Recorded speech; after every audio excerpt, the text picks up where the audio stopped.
So for anybody that is just joining us on our New Normal Speaker Series session for the first time today, I'll give you a quick sort of overview of why we put this together and basically the premise of the sessions, the series. What we're looking to do is we're trying to bring professionals together on a open discussion panel. We want to have speakers, panelists from a very wide variety of professional experience and backgrounds, so that we can have truly unique discussion on everything that's going on right now, everything that's happened, processes, procedures, innovations, either technological innovations and otherwise, that have happened since the pandemic. And so we can all learn from each other, and we don't have just a panel of realtors that are all going to have sort of their buzzwords and the same sort of rehashed thing that they've been saying for the last 4 months. We want to have a wide variety of different people who are going to spark genuinely interesting new discussion. Something that one person says might spark something in another person to think about something a little bit differently. So the whole purpose of this is to have unique, interesting, engaging discussion, learn a little bit, and figure out how to thrive in a post-COVID world. Really, that's our biggest mandate right now. So to start, I guess what I'll do is I will start by introducing Tammy, and then Ryan, if you want to introduce Brian, and then I'll introduce Frank. So Tammy, for those of you that don't know, our wonderful Tammy, a good friend of ours, a longtime friend of ours, and I cannot say enough about how much Tammy does for the business community and the community in general in the Hamilton region. If we had, a top shelf supporter that, was a mascot for everything that's great about local business, it would be Tammy for sure. Nothing but love. So Tammy's a passionate Hamiltonian, city builder. By day, she works for the city of Hamilton in Economic Development's Global Hamilton office, which helps immigrant business owners access city resources and generally spreading the good word about Hamilton internationally. And she does a fantastic job of that. Tammy's helped launch programs like Land in Hamilton, which is a soft landing program for international firms to experience and learn about starting and expanding a business in Hamilton. Hamilton's international delegation protocol, and then supporting Hamilton's foreign district investment strategy, which makes Hamilton a top international destination for investment and economic development. Tammy's also helped Hamilton achieve top 7 intelligent community status, which is significant, and is an active and engaged cheerleader for Hamilton's technology. I can't say enough about that. For the city's smart initiatives and our thriving startup ecosystem. In her evenings and weekends, she is the CEO of CoMotion Group, which is a small business that runs CoMotion on King, which is a co-working space for small businesses. And I can speak from personal experience, has been a absolutely stellar incubator for the development of new startups, small businesses. CoMotion has been an absolutely critical support of our business at Jet Propelled, and we really appreciate everything that they've done for us. Tammy is a huge part of that, and she's passionate about building Hamilton as a globally recognized intelligent community, and she's made a lot of great progress with that in her time focused on that, and we really appreciate you being on the panel today. Thanks. All right. And Ryan? Great. Yeah. Let me just pull that up just to make sure I get everything Brian does in. That's a tough follow-up, Brian, just saying. Really? Well, we're very fortunate to have you here as well. You are a significant contributor in your own right, so we're very lucky to have all 3 of you on the panel today. I think if anyone can follow up Tammy, Brian's good for that. So with over 15 years of experience in the health, fitness, and wellness industry, Brian is an entrepreneur and philanthropist with a focus on guiding others to be a better, healthier version of themselves. Brian has created a paradigm shift that is now changing the way people think and feel about exercise.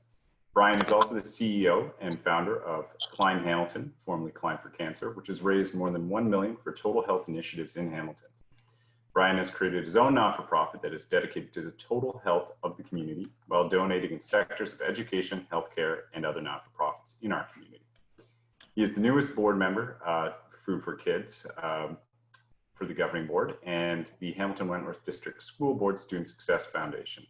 Brian has created a movement of stepping in front of cancer within our own city by focusing on total health of the community through prevention. With his 15 plus years in health, fitness, and wellness industry, Brian has expanded his love of guiding others to be the best versions of themselves into personal development and leadership. He brings together all elements that are needed to live the healthiest and happiest life possible. So thank you very much, Brian, for joining us today. Thank you for the introduction. Awesome. And that brings us to one of my favorite clients and an all-around stellar human being, Frank Pupillo. Thank you very much for joining us today. It is absolutely a pleasure to have you on this panel. You know, obviously I'm the one who recommended we have you here. And the reason for that is because you and I in particular have had so many really on point, insightful conversations. And I've really appreciated not only the personal perspective that you have on things, but also it just so happens that Infinity Group Construction has a very unique perspective and experience with everything that's been going on with COVID right now. And I really feel that what you have to offer in this conversation is going to be really significant, really interesting insight to information that a lot of the public just doesn't have access to or wouldn't even think about. Mm-hmm. So I'm really excited to see where your contribution to the conversation goes. And a little bit about Frank. Again, he's the National Business Development Manager for Infinity Group Construction.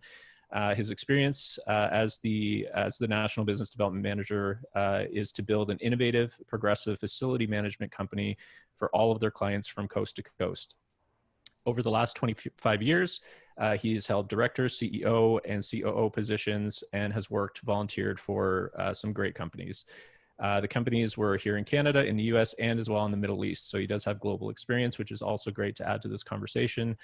And Frank is grateful that his work experiences have allowed him to broaden his understanding of many worldly business cultures. So we're extremely excited to see how your perspective and how that combines with the alchemy of this unique discussion platform that we have here. So thank you very much, Frank, for offering your time and your insight today.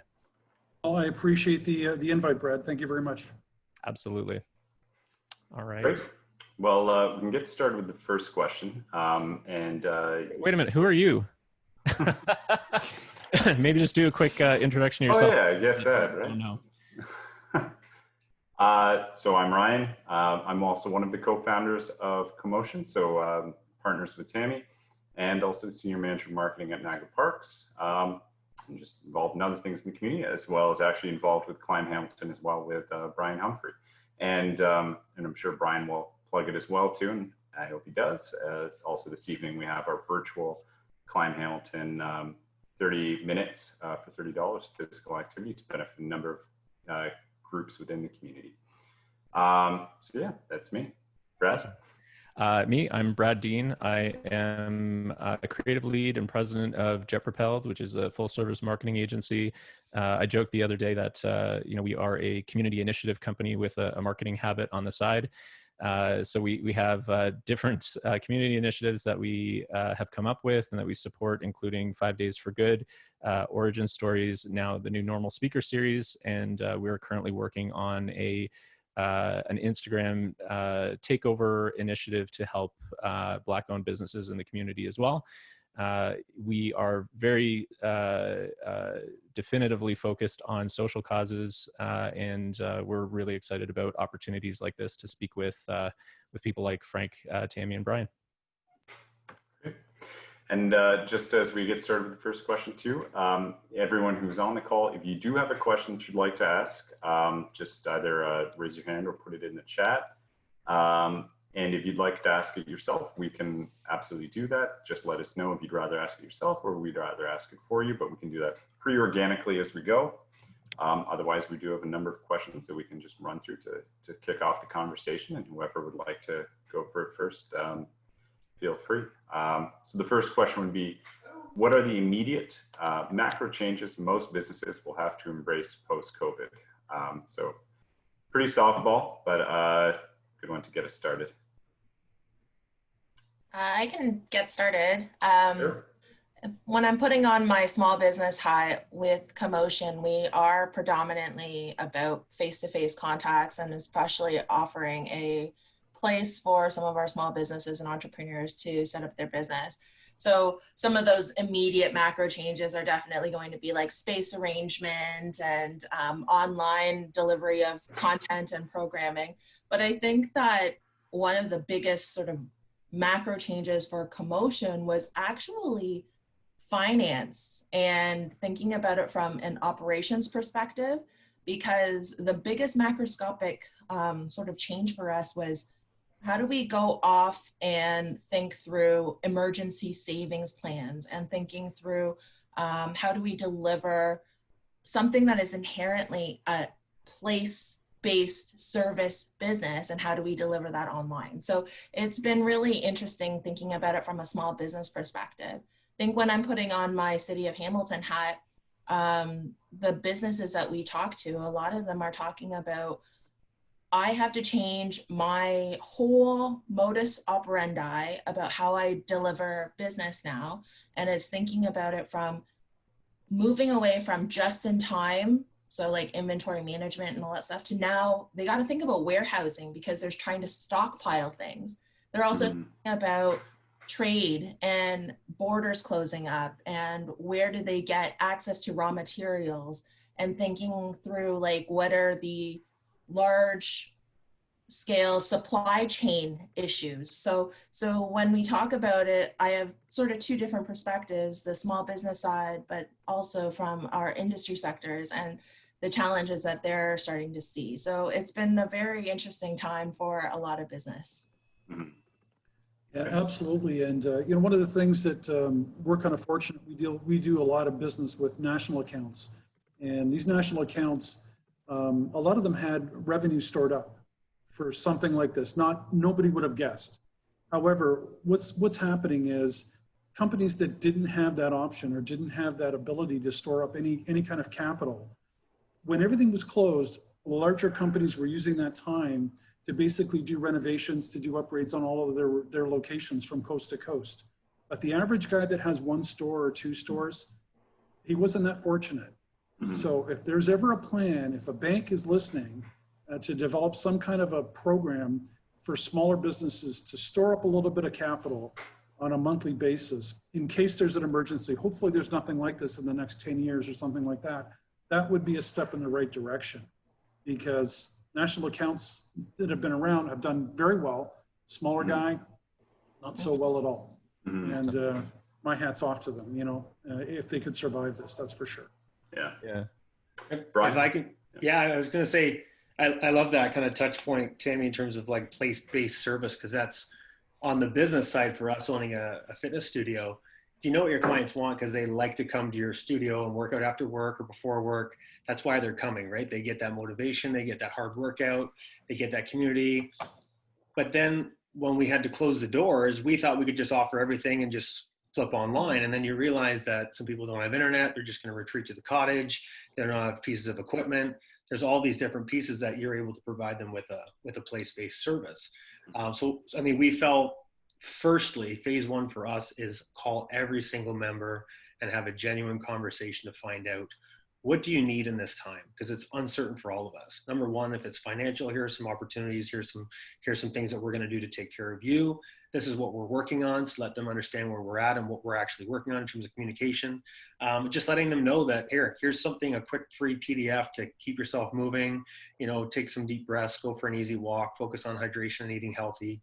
But we got your back versus just here, this is what we got, and just throwing stuff at them. So that was a really big piece for us, was that communication. And then a realization, I think, in the not-for-profit sector was we pivoted right away with the climb early in March because we were building up for a May 9th event where we generated a couple $100,000 in May. And we weren't sure whether or not we were having to cancel or postpone. And then when we started kind of seeing the larger events, Mississauga Marathon, other marathons around the Bay, people start to change and change direction. I started dabbling into those not-for-profit sectors and realized that a lot of the smaller organizations that we support, they were scrambling as well. They weren't sure how they're going to get food to they were closing food banks.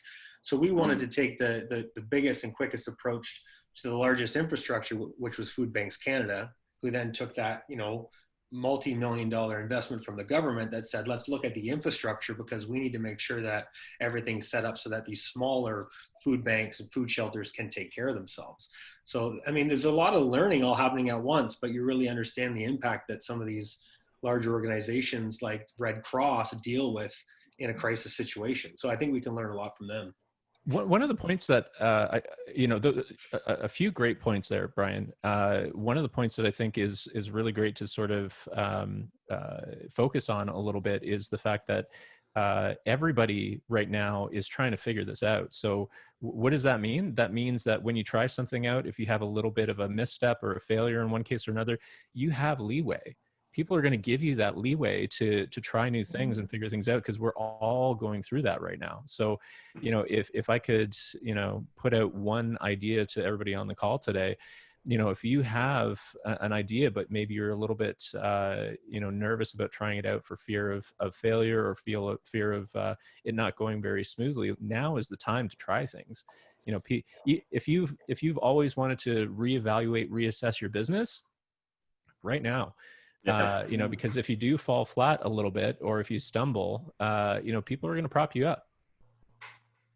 That definitely is a really great point, because I think that even the large consulting groups like McKinsey and Bain, they're putting out a ton of these reports that are saying, what does the new normal look like? And a lot of them are boiling it down to making decisions faster, executing on them faster, and then developing key performance indicators or some sort of measuring metrics, so then that way you can gauge what you did before and after. So a lot of these sort of business consultants are saying now is exactly the right time to be rejigging your business model. It might be looking at brand new markets, especially since we're talking about consumer behavior has changed so drastically now. Yeah. And business is now about perhaps creating a hybrid model where you're delivering services both online and potentially in person. So what are some of the different ways you can leverage both of those aspects, but then you do it in a very systematic and methodical way. So then that way you can go back and actually evaluate what you've done previously. Yeah. So actually on that, and just the follow-up question to that first one was what sort of changes are long-term and what can business do kind of long-term to kind of sustain that change and sustain themselves. So with that kind of creative focus, actually, Brian, if you want to touch on, I know yesterday when we were talking on the Climb board meeting, just about some of the changes with chip time results and kind of going forward on sort of the industry of large physical in-person fitness type events, how you see that changing. Yeah, I mean, it's happening so fast. And I think we, number one, I had to make sure that that ego wasn't in the way of like trying to figure it all out myself. You literally have to find the communities that are doing it. So, I leaned out on Dana, who took over an organization called Chip Time Results, similar to like Race Roster. So any race that you're going to do pretty much anywhere in North America, Race Roster pretty much has the market in that sense. But Dana has a smaller, more local, with a partnership with Race Roster. So she provides you with the chips and the bibs and the finish lines, you name it. She's done the Bay in the past. She does the Hamilton Marathon. But again, they've canceled hundreds of races that pay her quite a good amount of money. And she has, larger warehouses that she stores all of her goods at. So she needed to pivot herself to find ways to stay connected to those clients that would normally be running events and then offer services of some way, shape, or form to support them so they could support her. So long story short, I mean, they're having these like touchless, you know, don't touch me type races. She's launched one locally in Dundas where there's a 5K, a 10K, and a 19K in terms of COVID-19 walk or run. And she's used the chip time mats out of her own apartment beside the Thirsty Cactus, where you sign up for $25 and then $10 for a bib, every bib after that. And the map is on the back of the bib. They mail it to you or deliver it to your house. You put it on and you choose to do it whenever you want.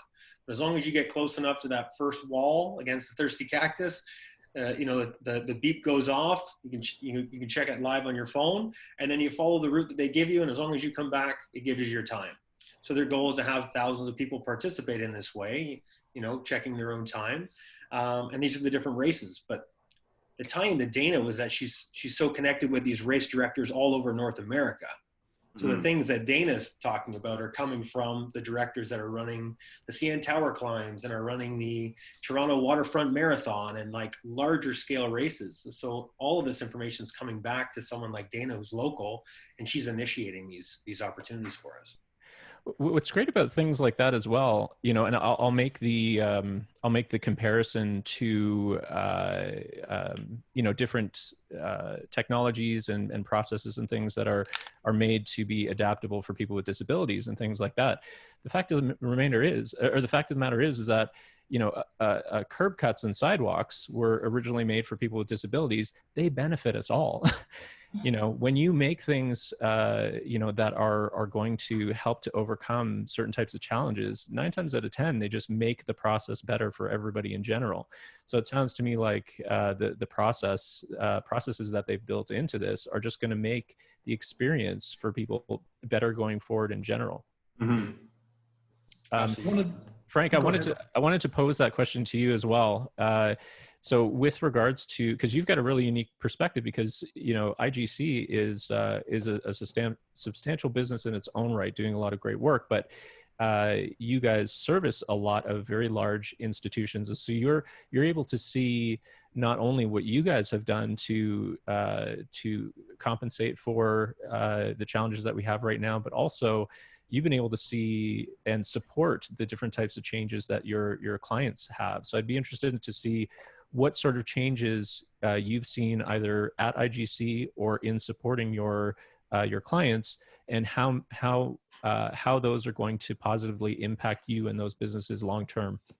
Well, one of the things is just open the dialogue to understand exactly what their needs are, you know, because if we really don't truly understand that from start to finish, we really can't provide them with a profitable answer for them. So knowing that they haven't really made too much money over the pandemic, a lot of people are wondering how they're going to get back to the new normal.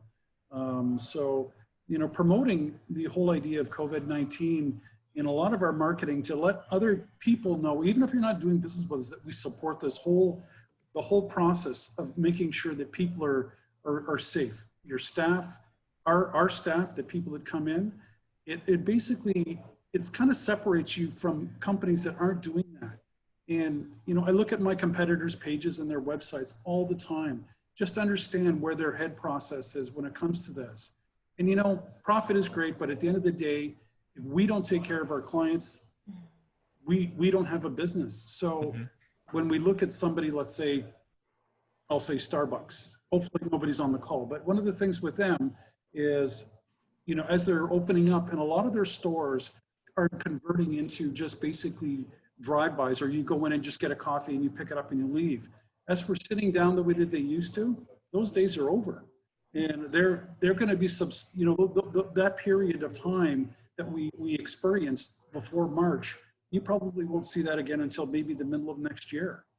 Yeah, you know, and they look at it, you know, they look at all of their stores and they say profitability, can we make as much money or more if we have a drive-through rather than having people sit down?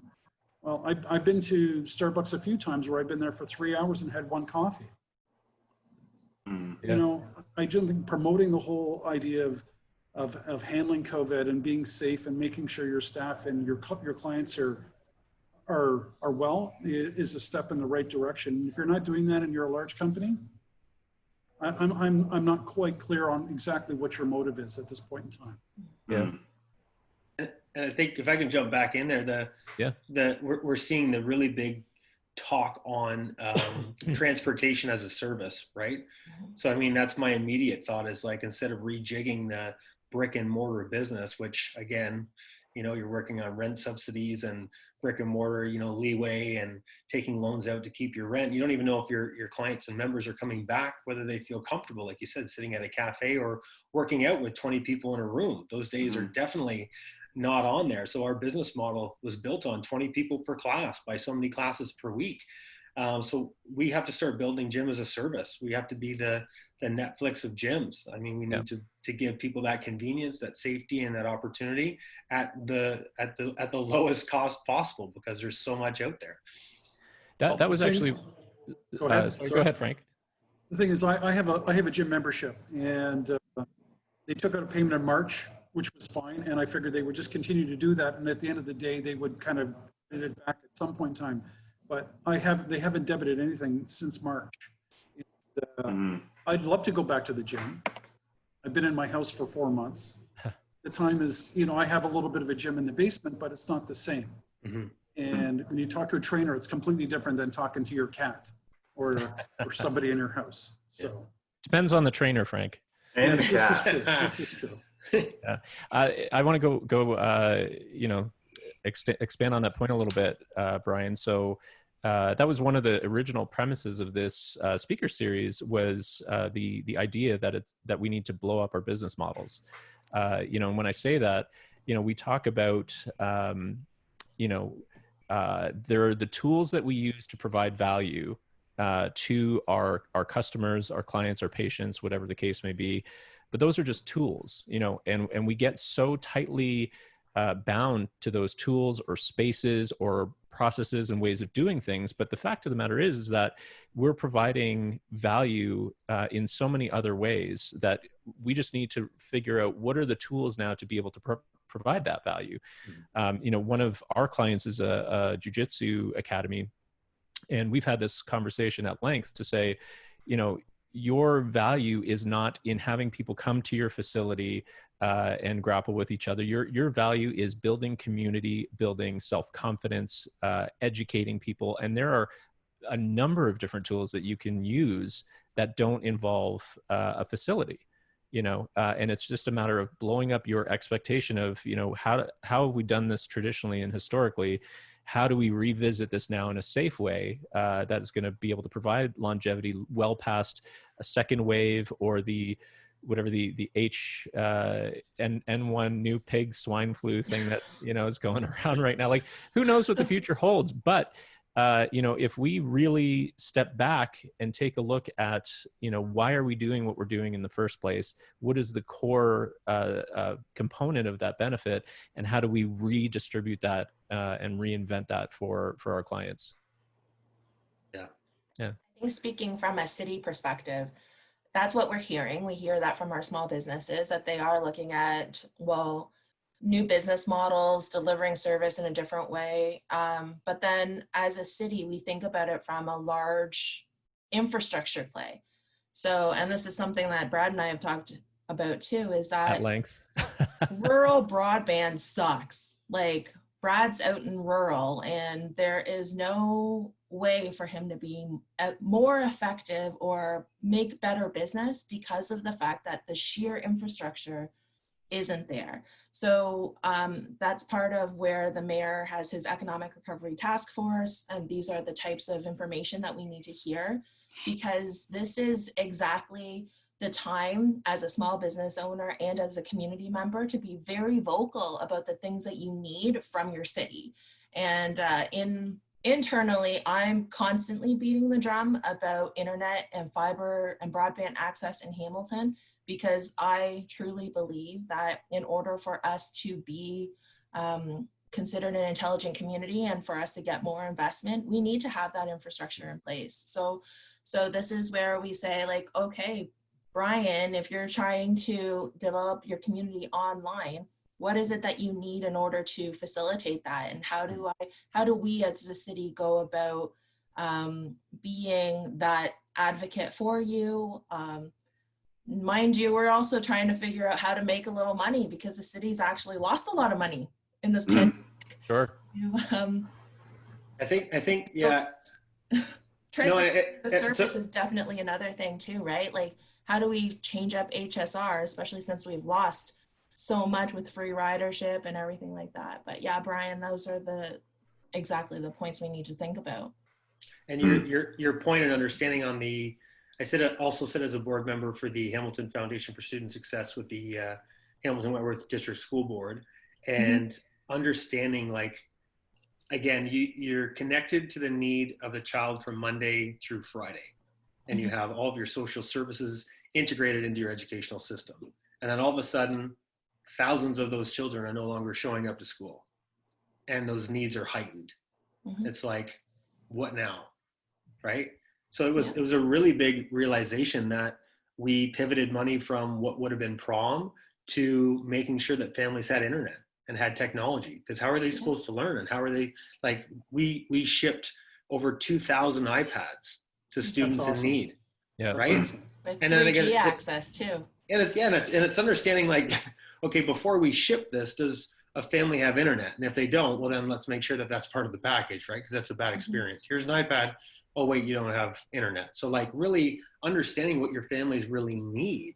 And that's going to change the development of education, even moving into September, whether they go back part-time or not. We're thinking of those things even ahead of sending stuff home with the students. So, and that's another great example of innovations that are being made and processes that are changing in such a way to help with the situation right now, but that are going to continue to be a benefit ongoing.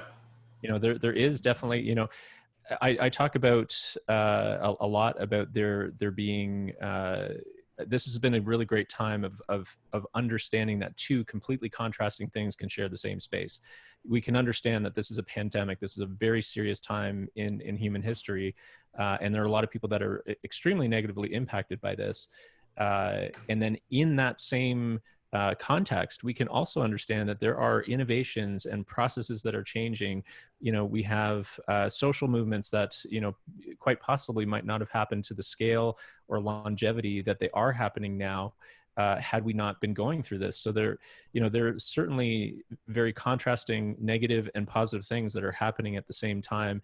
And it's great to talk more about the innovations that are going to be long lasting as a positive impact, and how we can apply those to as many things as possible, which is why we have calls like this. Ryan, did you want to carry on with our topics? Sorry, what was that? Did you want to carry on with our topics? Yeah. Do you want to take next question or? You got it. Yeah. All right. So one thing in particular so speaking of those innovations, so there are innovations that are happening right now because of this pandemic, but there are also things, our last call with Sarah Hopen from Star Company Bookkeeping, they had been a remote cloud-based bookkeeping agency for 7 years.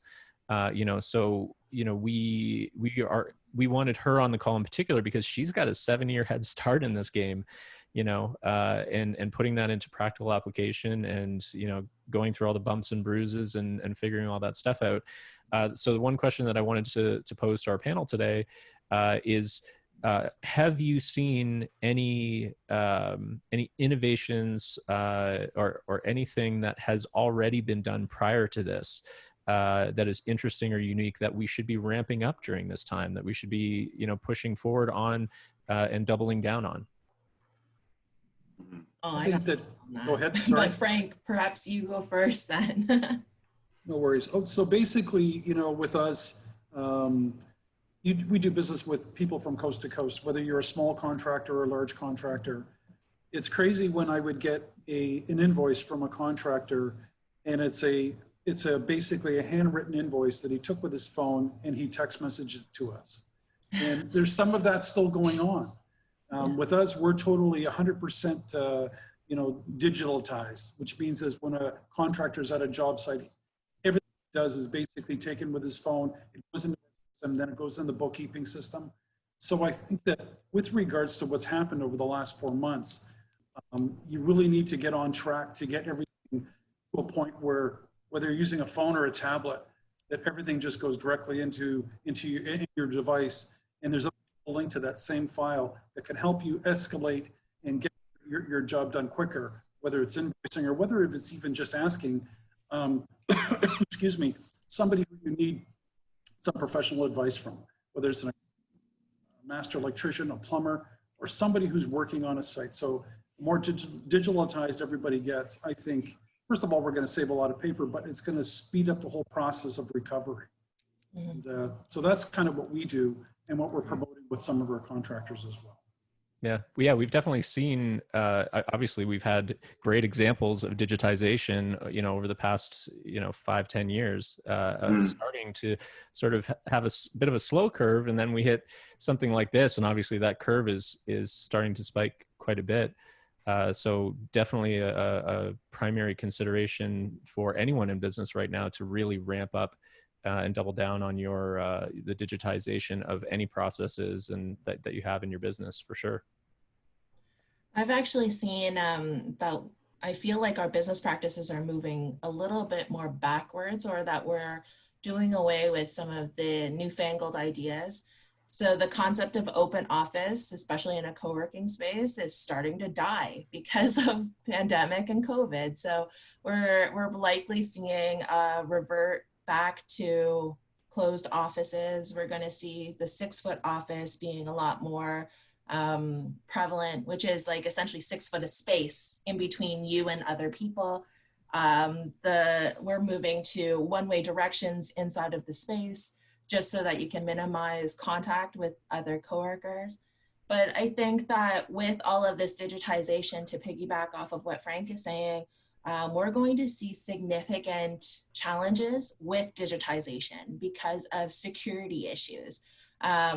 Zoom hacking, for example. Exactly. Zoom bombers are exactly a very key point. And I think that we're going to start to see cybersecurity becoming a lot more prevalent.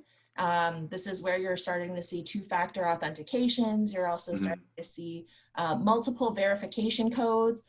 So this is, I think that as we become a more digitized community, we also need to think about the fact that we're going to need to think about privacy and privacy by design. How do we start to increase our community building and relationship building, but at the same time still maintain that level of privacy for each of our community members? So this is going to be a very tricky aspect for us to move towards, but it's thinking about if we're doing all of these Zoom calls and we see everyone's name, and the fact is each of our people have left some sort of a breadcrumb in terms of analytics, that whoever's got access to that has all of a sudden a significant amount of power. So this is where it's going to be really interesting in the days ahead. Well, and going back to the conversation that we were having earlier about having that leeway to try new things right now, we're definitely going to see, the people who are trying to get ahead of the curve right now, which is very different from the people who are waiting for things to get back to normal. People who are trying to get ahead of the curve right now, they're stumbling. There's going to be, possibly some security risks, possibly other things that come into play. Ryan brought up the great example from our last call. We learned live during our call what Zoom bombers were, and we handled it. But even more so, we learned from it. The people who are trying to get ahead of the curve right now and who are trying new things and are experiencing those falters, I feel like the gap between people who are trying things right now and people who are going to eventually come around, once we jump the chasm, so to speak, that gap is going to be exponentially, is going to grow exponentially. We're making all these missteps and mistakes and figuring things out now while we have that leeway. But, if you're waiting for things to get back to normal and then 6 months down the road, you're like, oh crap, it's not getting back to normal. Then you're starting to go through your processes. That's when you don't want to experience those Zoom bombs and security breaches and those kinds of things, because that's when people are ready for it, to take advantage of those things. I think, like, I was gonna say, if I could touch base on like the health specific side of things. I was thinking the other day in terms of like when the Wright brothers first launched flight, and like where our heads were at. Imagine if you were given the opportunity within the first like 2 years to fly in an airplane, what that would feel like in terms of like that risk factor. Mhm. And then relate that to something like now where it's like, hey, we want you, my wife's a dental hygienist. Hey, we want you to wear all of these pieces, do all of these things, step on this, breathe in that, go over there. Like it's such a system. It's so different. So like that chasm's still there, but it's actually moving like 1,000 times faster than it ever was. Yeah. Like during all of this, we also have SpaceX, who was sending shuttles to the International Space Station with nobody in it. They're not slowing down for anybody, and they're not too concerned about people catching up. They're just pressing forward. So the health sciences side, I think we learned so much about decreasing costs of like producing ventilators. We looked at, I think it's brilliant in terms of these larger scaled organizations, my friends at Toyota, that they've got temperature tracking on, you can get like 600 people through the front door and it can actually scan. And then those medical officers are only addressing one person at a time based on an increase in temperature. The GPS tracking in terms of your like medical history and downloading that app, and then no matter where you go, it's tracking who was there, who was with you, what broadbands were cross paths with. Like we can share each other's space on LinkedIn just being in the same room, and you can follow Brad, follow Tammy, right? Yeah. But like now you can actually see how many people were within that 6 feet proximity of your phone, and your doctor can say, oh, now we're tracking where things are coming from. So I think we're brilliant on one side in the sense that these things are just evolving, and we're all going to have to catch up to that. I sent pictures to my doctor yesterday for my son, has a little bump on his back, and they're like, well, send me some pictures, and have you checked the portal? And I'm like, what portal? Like, oh, we sent you an email and you got to log in and passwords for this. It's like, I'm probably not going to ever sit down with my doctor for the next 6 or 7 months. Right? So to piggyback off of that though, Brian, I believe that one of the long-term opportunities is that our small businesses can think about personalizing that digital experience. Yes. And just as you said, with you connecting with your doctor, it's an online portal. We're already moving towards that, especially when we have new medical records. Everything is getting sort of centralized. Again, this comes back to my whole cybersecurity paranoid sort of thing coming in, but it's a real opportunity for our small businesses to seriously consider how would you personalize the experience, and how would you create it so that each person still gets that full value for service, while you're also creating essentially a platform that can help with creating experience. So I think that there's real opportunity in those sort of areas as well. Ryan and Brad, I just wanted to give you guys a time check. I do have to jump out 50, so I just thought I'd let you guys know. Actually, just on your last point, Tammy, it kind of naturally sort of leads us into one of our last questions here, but I think due to timing, it's probably good to jump there. So I'll pose this question to you, and maybe we'll start with you, Tammy, because you do have to go in a few minutes. But what ripple effect do you think that we'll see from the changes that businesses are starting to make now, and how will other peripheral and support industries be affected in future? So easy one. That's a tough one. Yeah, so an easy, just a softball. I mean, we're already starting to see, I'll give you an example. So, for example, we've been talking to our realtor about our real estate investments and that kind of thing. And they have seen a significant amount of interest now. I mean, there's certainly with Hamilton developing and building up, there's been a lot of interest from Torontonians to come out here because you can actually buy a house instead of a tent. And actually have a better standard of living. The main issue there has of course been commuting in for the higher paying jobs that are in the downtown core of Toronto, at least for now. Tammy's working on that. But one of the things that we're noticing throughout this pandemic is that a lot of businesses have obviously reassessed their work from home policies. And in doing so, if you can work from anywhere, why wouldn't you buy a nice big 3 or 4 bedroom house, in Hamilton, versus your, 2-bedroom, 600 square foot condo in Toronto, if you don't have to worry about that commute. So, our realtor is starting to see a tremendous surge in interest from Torontonians to move out to a more affordable, better lifestyle environment like Hamilton. And then that, then spreads out to other areas like, Brantford and the Niagara region and Simcoe, where we start to see a surge in real estate from Hamiltonians who are doing the same thing, saying, if I'm working remotely, I can get, I can pay off some bills and have a little bit more equity in my home, just down the road. I think the ripple effect, though, comes back to infrastructure, because in order for us to build that kind of a future, we still need to have fiber broadband infrastructure in place. You have Elon Musk on speed dial, right? Yeah. Come save us with those satellites. Oh, jeez. I think about it like thinking about companies like Frank's company, for example. They have the most amount of clout these days. And the challenge now is also asking our big businesses to let us know what are some of the things that they need, because they're looking at it from their workforce perspective. So if Frank's company, Infinity Group, if you're trying to promote a remote work style, but you still need your people to be as effective and productive as possible. So the fact is, you're going to be leaning heavily on all of the telecom organizations. You're going to lean on the city of Hamilton to make sure that we've actually provided enough of the infrastructure for you, because at the end of the day, it's about jobs for people.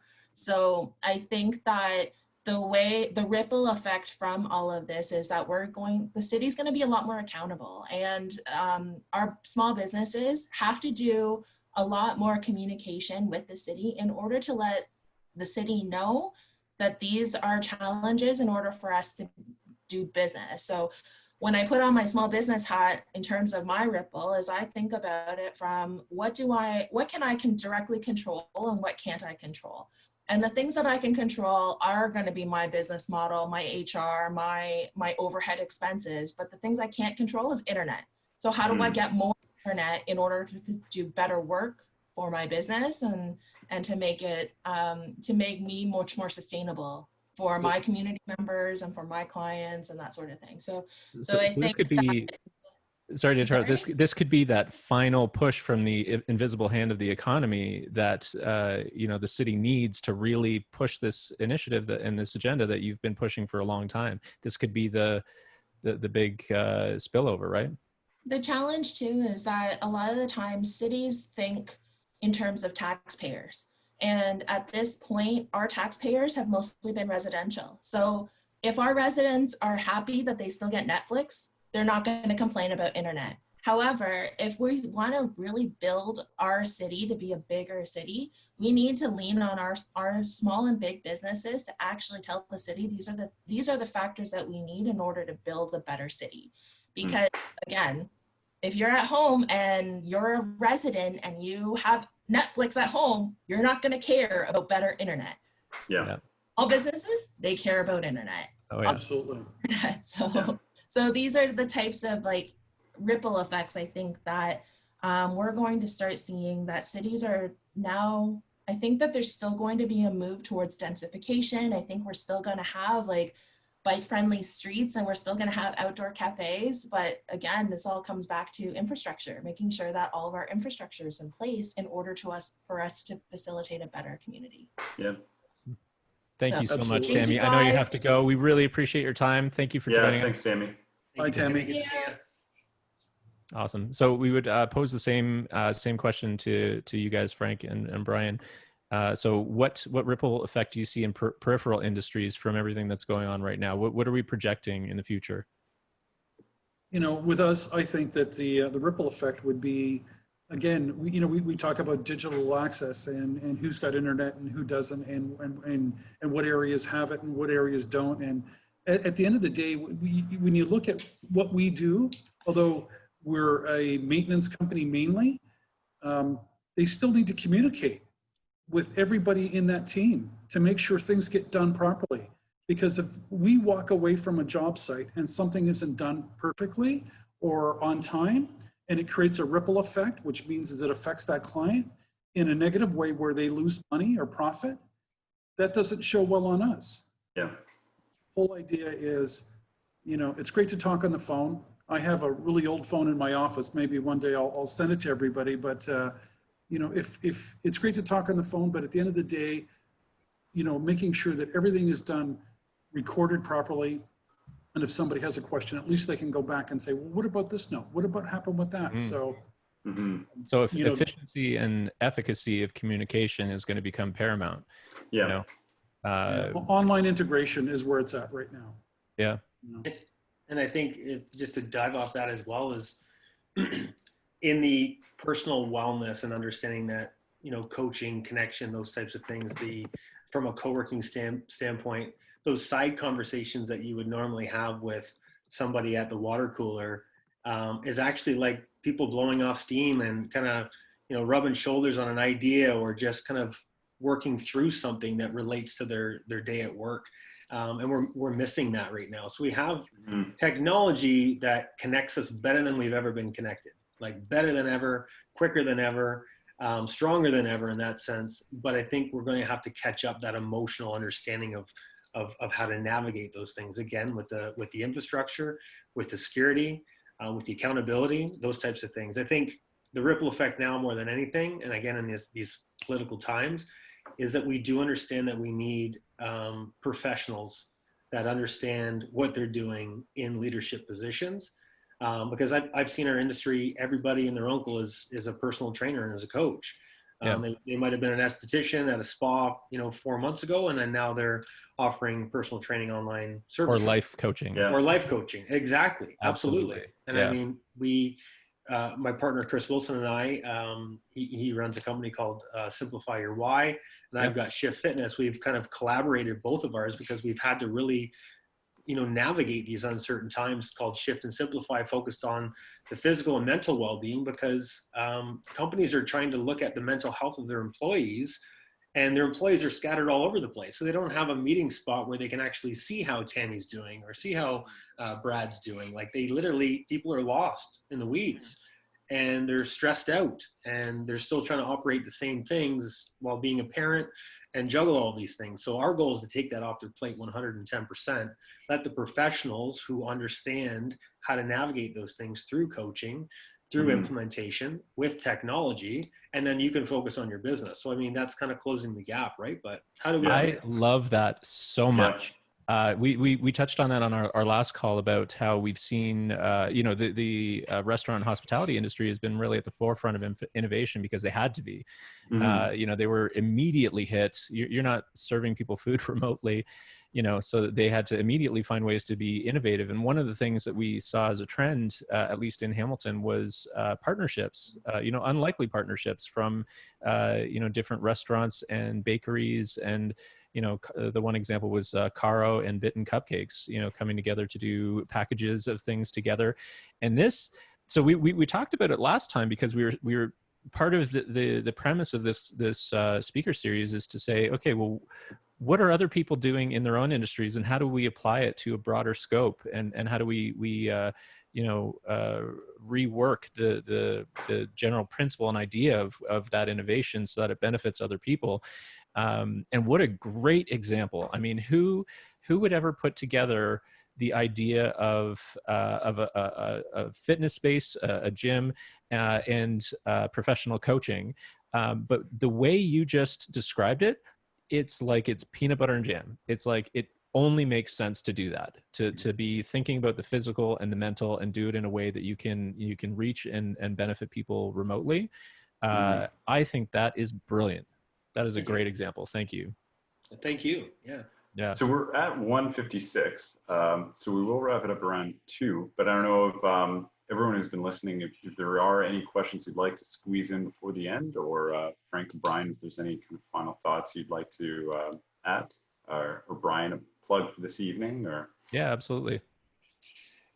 Yeah, if anybody has any questions, please feel free to write them in the chat. In the meantime, Brian, I'd love to defer to you just to give a quick plug for the climb today. And Frank, likewise, if you have any parting thoughts, anything that you want to speak to with regards to IGC, that would be great too. But yeah, Brian? Appreciate it. Yeah, thank you so much for the opportunity. And it was a great conversation. These are the conversations that are going to, they're going to help a lot of people. These are the conversations that need to be had. We're all learning together. So it's important for all of us to do these things. So thank you for the opportunity. The climb is tonight. It's going to be one of our many virtual creative ways to engage the community as we learn. So yeah, it's taken off at 6 p.m. climbhamilton.com. You can register. It's $30.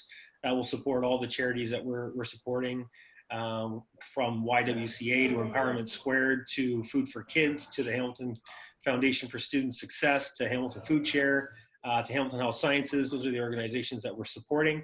But yeah, just going to be a 30-minute climb on a single step or a staircase or ramp in your home. And we'd love you to be involved. Stay connected. Awesome. And I just put the URL in the chat for everybody to pick up so they can check that out and participate.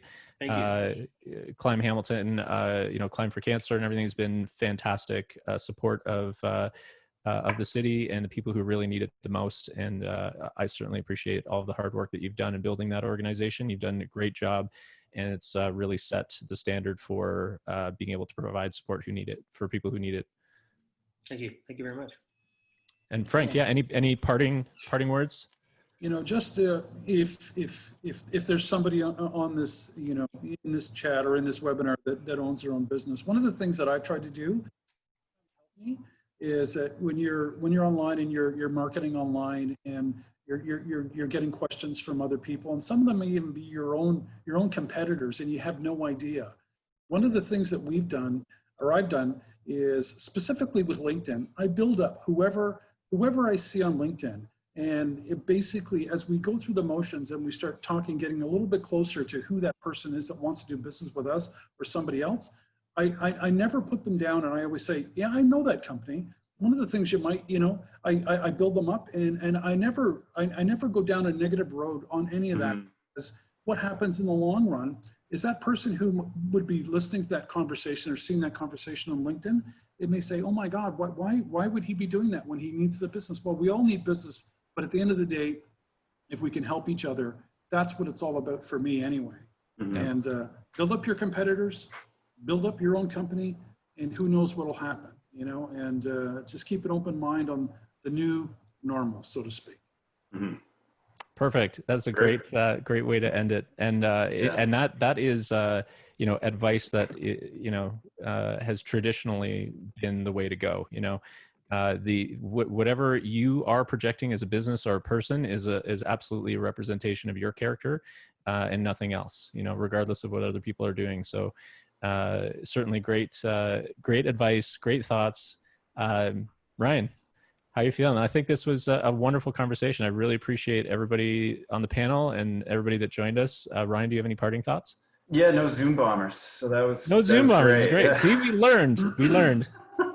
And we ended off with a good Dale Carnegie type positivity note. Exalt those around you. Perfect. But yeah, so thank you very much, everybody, for joining. And we're going to look to be doing these every 2 weeks. And we're skipping ahead though, so just a heads up that our next session, I can let everybody know here that we've spoken to. We actually have a member of the World Health Organization who's going to be joining us this coming Tuesday, so a week today, Dr. Thomas Hedinger. So that'll be a great conversation as well to talk more about the sort of health consequences and scientific side of everything that's going on in the world right now. So it'll be interesting to have that input. But yeah, so we're skipping ahead a little bit. We were doing things every 2 weeks. We're going to hustle and have this one in a week, and then we'll probably get back to our regular 2 weeks. Great. Well, thank you very much, everybody, for joining. Thank you, Frank and Brian.